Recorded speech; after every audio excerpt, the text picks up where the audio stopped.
So as we already discussed, how childhood phase is being split into different categories, and these categories are based on different schooling patterns across different countries. So, for instance, if you talk about US based early childhood preschooling are totally different to what we have in Indian context. The preschooling in US basically starts, or US or say other European countries also, both of these are again different in their context. So in some countries you have preschooling starting from 2 years of age, and then they start by 4 years or 5 years, or extend till 6 or 7 years. They're preschooling, like जो हमारे यहाँ पे LKG UKG first से पहले जो सब होता है, so those are all included in their preschooling. So because our schooling patterns are different, therefore preschooling early childhood phase are therefore categorized differently across different countries. ठीक है. But generally, if we see, childhood phase is split into three different age wise categories. First being early childhood, as in when we see in our previous presentation, we talked about toddlerhood, which is generally considered from your first year till your second year of age. Immediately, or with the gradual advancement of your movements, of your physical growth, and things like that, your early childhood phase begins. Generally, it is perceived that it starts from second year of your life till your 6 years. Again, with the recent national education policy, if we have to talk again, these early childhood years again would vary, because now the context is again going to be different. Because अभी तक हम लोग 6 years में actually we used to go, I think in first or second standard, right? So अभी क्या होता है कि हमारा प्री स्कूलिंग जो क्रैचेस वगैरह है, plus then before your first class, all of those are included in your preschooling pattern. Now the new education policy is targeting this phase essentially, and therefore the whole idea of early childhood is again being rephrased. This age categorization, 2 to 6 years, is again being split into different, because this is the foundational age. इधर जितना भी, जो मैंने पहले भी बोला है, जितना भी स्टिमुलेशन, जितना भी familial social environment, however a child could grow, however a child could develop in all of its domains, all the all those considerations needs to be taken in this particular age group. Early childhood therefore comes as a foundational, as a very important age of your life, right? So therefore even our national education policy is again emphasizing on this early childhood age group. Then after 6 years, before your preschooling and your early, like, for everyone it's different. If even if you are like by 6 years, if you're not in the school, you're just in the preschooling. After that, when you go to the school, that transitional phase is understood as middle childhood, or a stage where you are experiencing a transition from your social environment, where you were having a family, or you were dependent on one teacher, like one direct teacher, one direct friend. Now you will be exposed to a broader environment, your broader school environment, your broader peer group, right? So that transition is generally understood as the middle childhood phase, right? So this again is very much contextual. You cannot categorize it with respect to age. But when we talk about late childhood, it starts when you are in the schooling phase. Okay, you have adapted to the schooling life till your beginning of puberty. That is categorized as your late childhood phase. So these three categorizations need to be pretty much clear. In this, in the context of your syllabus, we'll be talking specifically about early childhood and late childhood, but there's a lot of research, a lot of research-based evidences available with respect to this transitional phase, because it's very much important to understand how a child is going through the shift of familial to a more broader social environment, right? So those exposures, those stimuli actually helps a child to grow further, to develop further in lot many domains, and those could also be, in the negative connotation, be more stressful to those child if the environment is not having a good stimuli or a good nurturing care for their growth, right?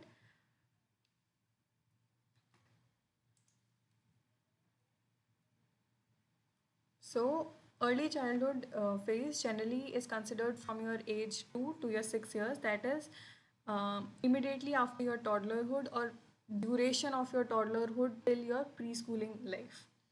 Then, during this time, basically, as we have seen during infancy only, the infants and the toddlers, they have, developed a sort of walking ability or um, a sort of movement of their development of their motor skills, fine motor skills, gross motor skills, both ways. They have tried to observe things around them, right? Lot many observations, lot many domain wise development has been already begun during your infancy. Those get more proficient as and when we go with the age, that we're quite aware of. Specifically in early childhood, we see children develop this walking ability into variety of locomotor activities. This stage basically, it's a typo error. It lays the foundation to later stage refinement of manipulative skills, throwing, catching, or if at all they're into sports, then kicking, dribbling the ball, things like that, right? So these are again, as in time, as we proceed with the time, with the development stage, there'll be further refinement we'll be observing, and these refinement, you know, also is very much contextual. For instance, if a child is exposed to sports related event, then the refinement of these, grasping ability, or how you say, you catch a ball, right? Your ability to catch a ball if you are exposed to a sports environment is totally different than if for instance, if a girl, or if a boy who is not interested in sports and he wants to be more into TV or computers or mobile phones, they would be having different form of their grasping ability. So these reflexes are again modified based on how and in what environment the child is being exposed to. So therefore, the further refinement happens as and when they are exposed to given environment and given social environment. Gradually, when we talk with preschooling, the child also engages in variety of games, because now here they are learning from their friends, also learning from new teachers. Now they are not just restricted to their family or their siblings. Now they are being exposed to a total new social environment. So वहाँ पे crutches में, for instance, they are forming a group, they are sitting together, they are talking, they are eating lunch, they are playing games, they are seeing the colors, they are laughing and things like that. All of these are a form of stimulation. So uh, this is the main important thing that we see during preschooling. But here, okay, we see that children are more possessive about their things. That is one major observation. We'll be talking about it. Now talking about the physical growth, first domain of development, there are rapid changes observed in weight as well as in height during our infancy stage, right? We've already talked about it. But that rapidness is quite slowed down during your preschooling or during your early childhood phase. But essentially, with respect to weight, your height is actually gaining. Like it's not that rapid that we observed in infancy, but with respect to weight is not growing that much, but your linear growth is quite visible with respect to your weight. Also, your lower limbs are growing rapidly, because more or less the involvement of your lower limbs, uh, also your forelimbs, but most importantly your lower limbs are quite involved in your lot many activities during your childhood, because you are into walking, you want to explore more places, you keep walking, you keep trying new things, you keep playing with the ball, right? So your lower limb are something which are more exposed to certain activities during your early childhood. Therefore, that growth in your lower limbs is rapid in proportion to rest of your body parts, especially your trunk length. Linearly, you are visibly growing, but the overall growth, if we see, the trunk length, as in your how to say, your back, above your limbs, above your lower limbs till your head, is not proportionally growing as your lower limbs are growing rapidly, right? In comparison to infancy stage, you will see that infants are more, chubby, round, that kind of body composition. But now what we see, they are losing on their weight, losing as in that weight is not growing that much, they are not gaining on the weight, but because they are showing the linear growth or a rectilinear growth, therefore that round shape is becoming more rectilinear in their body composition. Getting the sense? Now, few differences are observed in the growth of male and female, or the boys and the girls, because boys tend to be somewhat taller, it's observed, and they are quite heavier, but their overall population proportional growth, as in within girls, their proportional growth is constant. Within boys, it's constant. But we see when comparing boys and girls, it's quite visible in boys. They are quite taller and they're quite heavier. Again, based on how your environment is being stimulative for you, right? So therefore, that is the major cause of differences observed. Brain growth is about 75% complete by 3 years of age.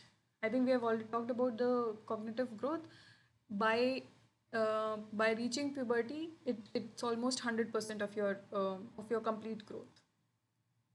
Then sensory skills are again developing in this phase. You will observe that children try to develop a taste. They try to taste, I mean, they taste everything, but they are not quite sure about what is the exact matlab isme kya hai, is it meetha or what it is. They try to taste everything, so they are having this sensory skills being developed during this phase. And not just tasting, also your smelling skills or things like that, otherwise also. Then, in terms of your locomotor activities, walking abilities get better, as in when the child is being exposed to sports environment or even any form of physical activity for that matter. Child get proficient. They are walking quickly. They are showing some exciting movement patterns, like they start running, they start jumping. Even if you see in creches, if they are told poems, or if they are singing some song or poems or reciting something, so they'll start jumping, they'll start clapping. So that is a sort of movement being observed. Again, it is a form of motor skill development, but it also reflects that they show when they're happy or when they're excited about something, right? So they start jumping, they start running around people. So this is also an indicator that that environment, if it's being stressful, the child won't be showing these exciting movements, or they will be having resistance within themselves, and therefore those reflexes won't come out, and therefore to some extent those activities restrict your development, your physiological, not physiological, your lengthwise, or your bone development, or your even your mood disorders, right? So when we talk about locomotor activities, there are few parameters that we talk about. For instance, you're running, climbing, jumping, and there are other parameters also, like hopping, or like before schooling, when some children develop this skipping habits, they are exposed to even skating, right? So different. It all depends on how you are exposing, on how you are providing that child with the stimuli. So, for instance, about running, initially, when we see during infancy, they are uncoordinated movements. They'll simply throw their legs and hands just like that. But now the movement, now the pattern of running, I'm talking about the early childhood, like second year or third year of your life. By then, your movements are quite coordinated, because now you're getting the practice. Now you're holding people. You're climbing the stairs, right? By your own, you are doing things. By practice, it becomes more proficient. Then, in terms of climbing, after we have seen, when by 10 months, I guess, the child is able to stand using a support. The child is able to stand using a support, as and when they are able to start holding objects and stand by themselves, they will start climbing the stairs or going down the stairs. Basically, this is helping them in having a good foot placement, having a more coordinated movement of their lower limbs, right? So that is one. Then, talking about jumping, it requires greater strength, as we know. More of your core and your lower limbs are involved. That coordination and that balance of landing back on your lower limbs again becomes important. As you talked in infancy, they are able to jump, but they are not they land on, they do not land on their lower limbs, they jump or they fall down. So time and again they gain that strength, they gain that coordination and balance for running or for walking or even for jumping, because it's a quite tough locomotor activity that we see especially in the early childhood phase. And this is also an observation during when the child is very much excited, they start jumping around, right? So this is one. Then there are other patterns like hopping, skipping, dribbling, skating. So all of these locomotor activities again are involved when depending on how you are contextualizing the environment of that child.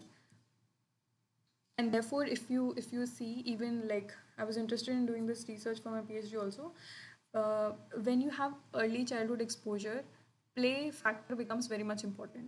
How you are exposing a child to those play related environment, how that play is contextualized in every different communities. For instance, in Haryana, if we see, most of the people are since childhood they are into sports, they are into training. If at all they have, they do not have a background of sports in their family, a sports person in their family, they won't do it. But most of the people are into sports, if you see. So if you observe in most of the sports related families. But if in conditions where people are not aware of the relevance of sports or the importance of sports as a career, or they do not know about what possible things could happen with sports as in later life, so they do not really expose their children even in the early childhood phase to sports or play related activities. There's a whole lot of research even in NEP, even in the previous national education draft of 2005, I guess. Play has been very much emphasized, and it is a major area of research. Again, if you at all are interested, you can look for it. Then the second important domain that we talk in early childhood is the manipulative skills.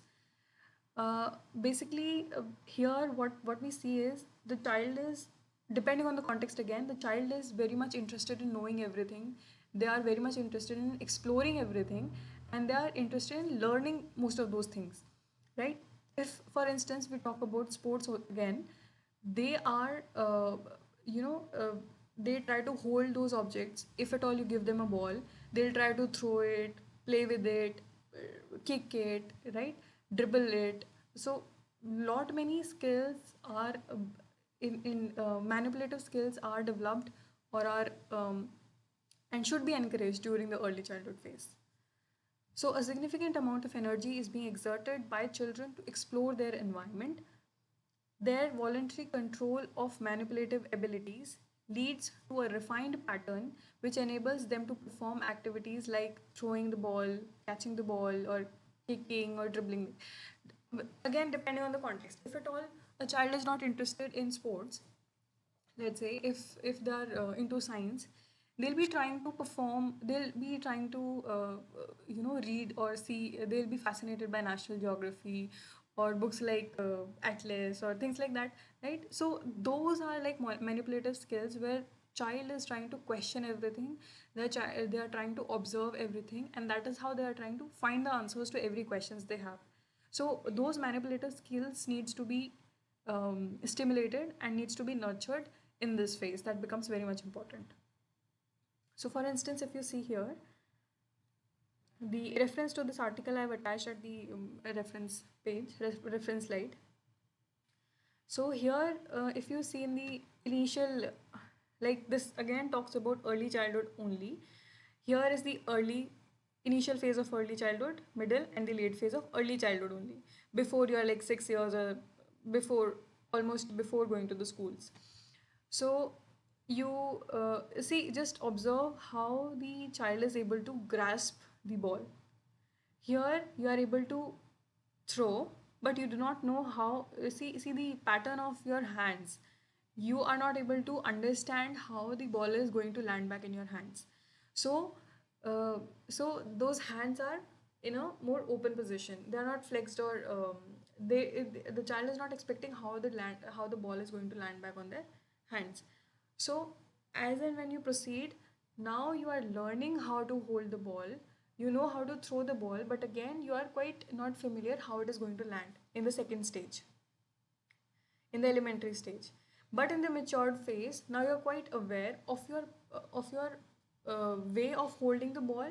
Your muscles are quite oriented in that way. They are coordinated all together. Plus, see, look at the body posture. It's not just one movement that you're looking at or emphasizing at. It's all of your body being engaged in this activity. If you see throughout these three stages, the posture, the body movement, the whole of the body is involved in just one activity. Differently, getting coordinated, getting proficient, getting matured as and when they proceed with life. So, this is how we observe different skills. Okay? Similarly, this is another picture with respect to kicking a ball. In the initial phase, the child is not able to kick it hard or uh, just touch it and it will start moving. That is not the pattern of kicking, but for the initial stages, they are doing a kicking, right? In the elementary stage, they know how to put that pressure to kick a ball, but that pressure, that energy is not sufficient to kick it hard. Getting the point? That body posture is still involved. You can see there's a drastic change in the body posture. They have their involvement of their gross motor skills, of their lower limbs. It's quite very much involved, but that energy, that proficiency is still not there until you reach the mature stage. Now you are able to even hold the ball over your feet. That becomes one important landmark. um, that proficiency is therefore achieved. Your coordination of the body, that at least there should be some angle, there should be some, see, mathematically or technically they do not do it. It comes with the practice. It comes over the period of time, being exposed to that practice, that stimuli, right? So this is one observation. Next, talking about the social development. As I already told, being exposed to a totally new social environment, there are rapid changes being observed in their social development. Toddlers were more understood as being obsessive of their toys. They were intolerant of any person intruding their play related activities. Versus if we see during the early childhood phase, the children, those children in this age group, they like to indulge in group activities. Unlike pehle, jahan pe they used to get obsessive ki this is my toy, you cannot play with my toy. They will hide their toys, and they don't want anyone to touch their toys. They don't want anyone to intrude in their zone of play activity, right? Even their family members. But when we grow, when we go to the creches, we learn that there are group activities. People have to perform some activities within the group. That cooperation, that interest of working with people, working with friends, they are quite getting more tolerant about all these activities. And it is not just being tolerance, but also learning lot many behavioral things. For instance, their leadership, as in, for instance, if you had to recite a poem and you are being a child in the early childhood phase, you are being asked to be the center, in the center, you are located, you have to perform a stage show, and you have to stand in the center, and then you have to be the core of the team. Like you have to be the representative of your team. So that is a sense of leadership being given to the child. Then you develop trust, you develop friends. You, that also I've talked in the previous session, that why exposure to like why we study early stages exposure, because that also affects your some personality skills like trust and confidence. Even in the later stages of life, you see most of the people are having a failure in trusting people, because they have few early life exposures which are quite adverse in nature, like talking about any emergency related situation or any refugee conditions or things like that. So that exposure basically helps you in improving your social behavior, that affects your social behavior, right? So therefore they develop leadership activity, leadership trait, trust building is there. Then they develop confidence among themselves, they develop good communication skills. And you will see, like, within children also there are few kids who are good in communication, who are bad in communication.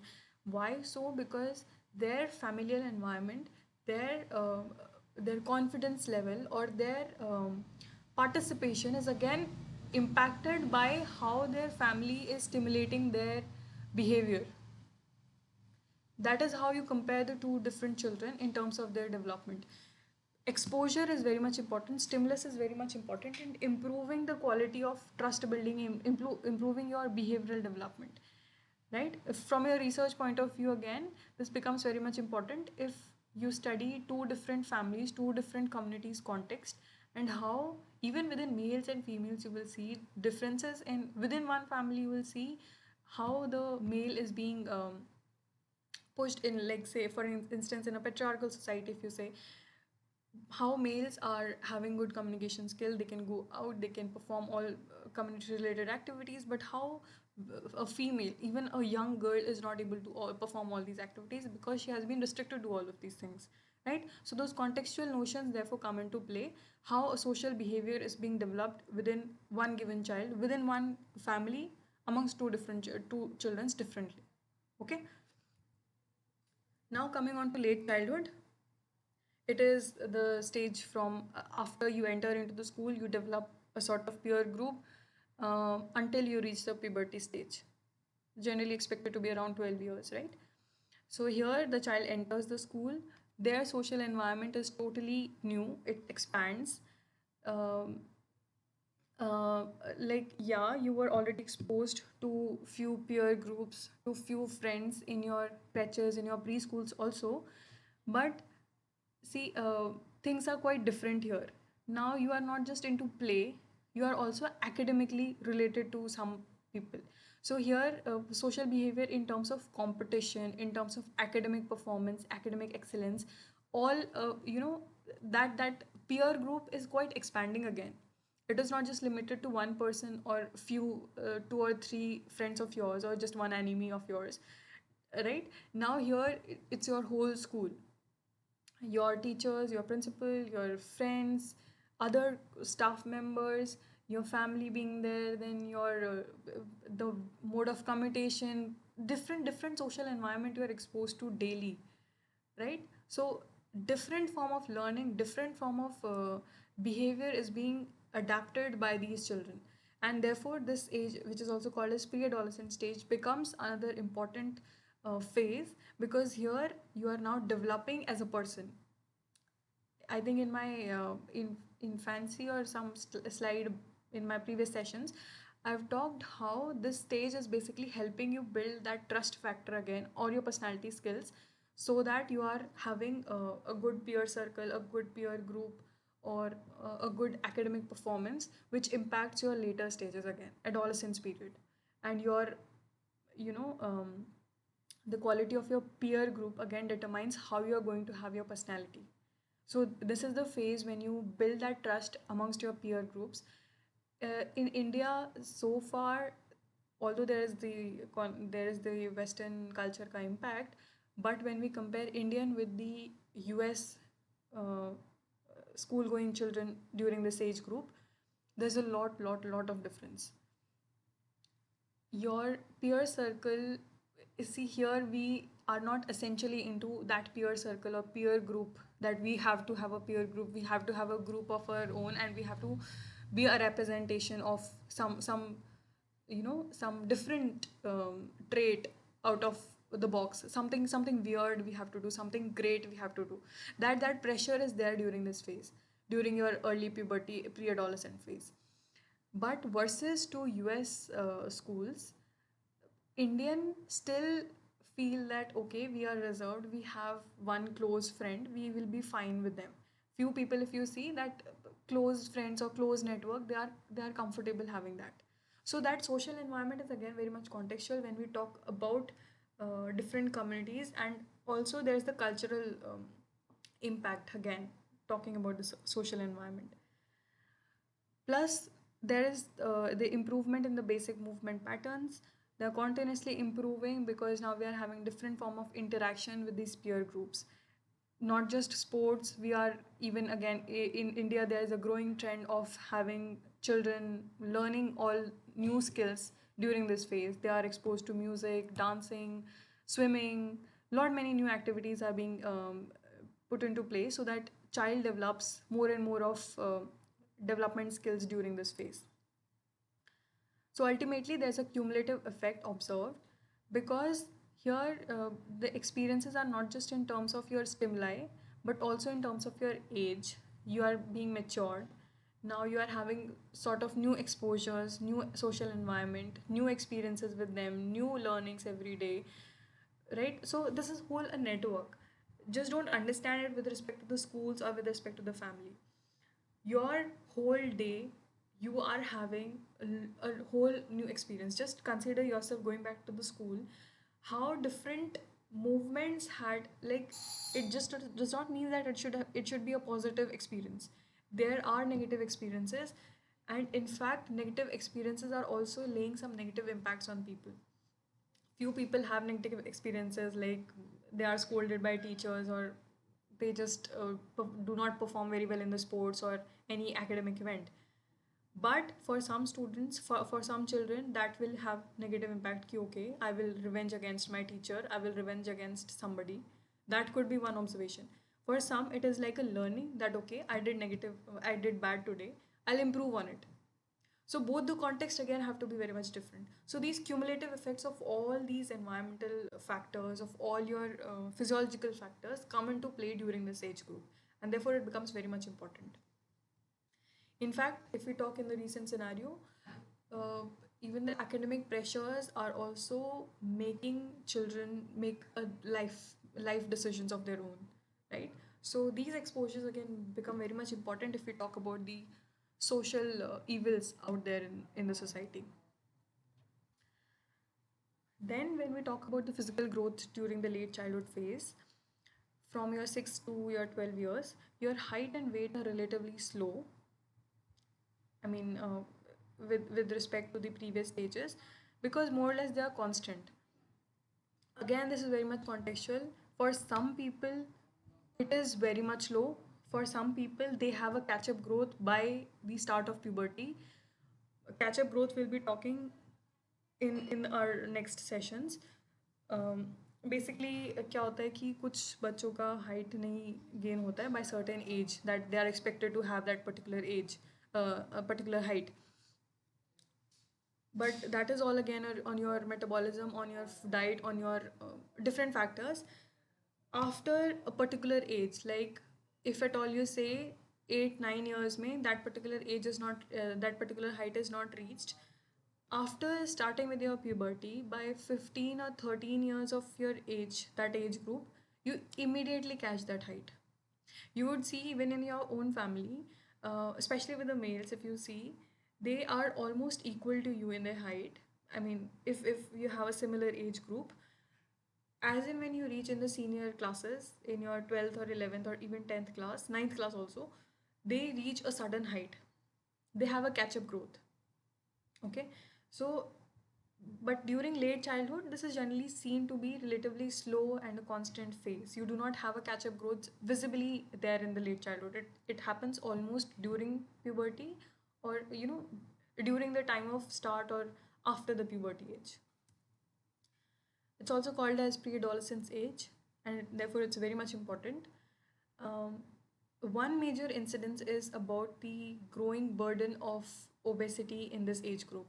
You have childhood obesity as a major threat, as a major public health problem for community, for populations out there. In every population, you can see this trend. Even in India, population obesity, you are already aware of the double burden during the childhood phase. People are suffering from malnutrition, but there are a lot of people, lot of children who are having obesity. They are overweight. So this double burden is now there is also triple burden, but that's a different context. So this is again a growing incidence trend that we see in this particular age group. Um, by 1999, CDC has identified. CDC is the Center for Disease Control and Prevention. It's a US organization. They have identified that this burden of childhood obesity was considered to be an epidemic back then. Epidemic is a big term. So since 1999, like it, it, it was before 2000s when this epidemic was identified in US. Consider what could be the further conditions in Indian context. Like we are in the burden of childhood obesity. There are a lot of literature if you want to read about it. Then you will see there are difference in growth patterns again with respect to boys and girls. Until age 10 years, there is no significant height difference, but the body proportion for both the genders vary. ठीक है, body proportion मतलब as we talked with respect to your trunk length, your lower limb is growing, or with respect to your lower limb, the upper part is growing. So that body proportions are different for both the genders. But there is no significant height difference. As I told, there will be a catch-up growth you will see only during or after the puberty starts. So that phase is generally how you see the catch-up growth. But before that, the height and weight, you will see that in counterparts of your own family, you will be having similar height, be male or be female. ठीक है? For instance, the length of the legs are proportionally longer for boys than girls.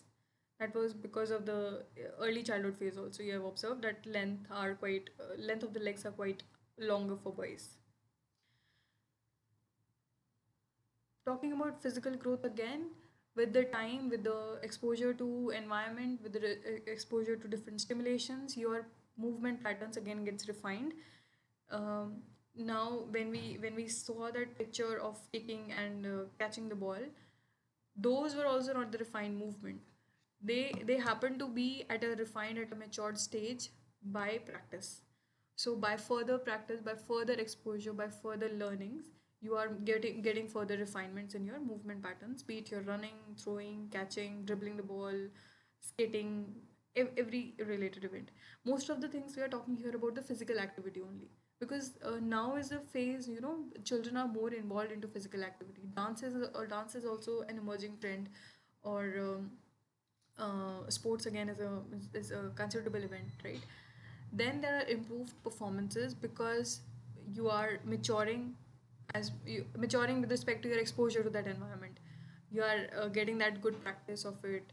Then your body size is improving, your body composition is changing constantly. So therefore, those are also the factors responsible in your improved performance. Plus, there are increase in the functional complexities due to two main reasons. First is differentiation. Differentiation matlab, again, a form of refinement, because you are progressing with your age group, you are maturing with the age group. Second is with integration, as in you are having more coordinated interaction of your muscles as well as your sensory systems. So these two factors are basically helping you out in having a more in performing more complex activities, or physically you are involved in physically you are refining in your movements. Okay, so differentiation and integration becomes the main reasons. Talking of the locomotor activity, again, classifying it into jumping, running, throwing the ball, and other activities. Jumping basically, I mean, obviously you are getting better at it because you are growing with the body composition and your age and your practice, or like your daily habit, daily routine. But for obese people, for people who are overweight, definitely they are going to have a challenge or a difficulty in their sports performances, right? If you talk about their capacity or their stamina to jump for a longer time, for example, in playing basketball, you have to constantly jump here and there. So those form of jumping is becoming very much challenge for overweight people, and therefore their locomotor activity is therefore restricted. Okay, so this becomes contextual, that okay, now obesity is having a background reason why obesity, until unless it's genetic. Otherwise your social factors are therefore playing their role, behavioral factors, how your how that child is being how that yeah, child is being exposed to different stimulations at home. Because when you say about overweight or obese people, there are lesser stimuli, lesser activities at your home level, or at your home also. In evening you're not going to play out, you're just sitting playing video games or things like that. So therefore those stimuli basically are impacting on your weight, and therefore your weight is impacting on your further physiological or your locomotor or physical growth ultimately. Okay, and therefore that has a long term impact, your heart disease, cardiovascular, lifestyle. So I mean, this could be a proposal or this could be a research idea, wherein you try to understand the adulthood obesity pattern or adulthood lifestyle disorders, and then you trace back to how their play or how their physical activity has been back in their childhood, right? So this could be an idea of research, and therefore play again becomes major important factor during your childhood phase. Then running, when we talk, running improves as we do the practice. As compared to early childhood, now the child is more rapidly, like the speed of running or the movement is quite rapid now in the late childhood. Generally, the speed for running is lower for girls and faster for boys. Again, it is very much contextual. If a girl has been exposed to sports environment, then again you will be expecting a lot better performance from her with respect to boys. So this could not be generalized now, because now stimulations are very much emphasized. The nurture, the nurturance and the care in your childhood is very much emphasized, and therefore it's equal for girls as well as for boys. In terms of throwing pattern, there are emerging mature movements seen with respect to your early childhood. Now here you are gaining the accuracy. You can throw the ball for a far distance. There is a difference in the throwing patterns observed between the boys and the girls, because their physiological growth is again different. Their arm to their shoulder, it's not shoulder, it's shoulder strength. That is quite different for boys and girls, again depending on how well have they been practicing with respect to that particular sports. Uh, Catching again becomes proficient as we go with the practice.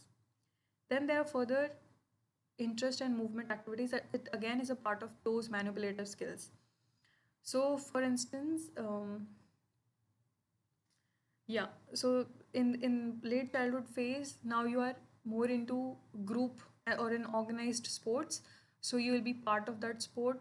You will not just be limited to your simplistic movements, but also to a group related movement, how you are representing your team, how you are playing with your team. It is not just physiological or your motor skills, but it is also your behavioral skill being involved. Your interest or your interest with respect to your movements is being involved. Then these participations help you nurture and stimulate your interest in your physical activity, right?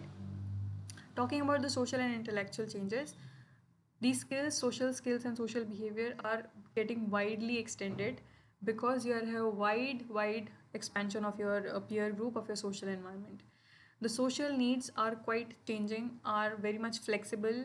uh, if you stay with one particular group of friends, now they have a different interest, you will be adapting to those interests. If you have a conflict, you shift to a different group, you will be developing new interests. So your interests are quite flexible, you are constantly changing with your social needs, right?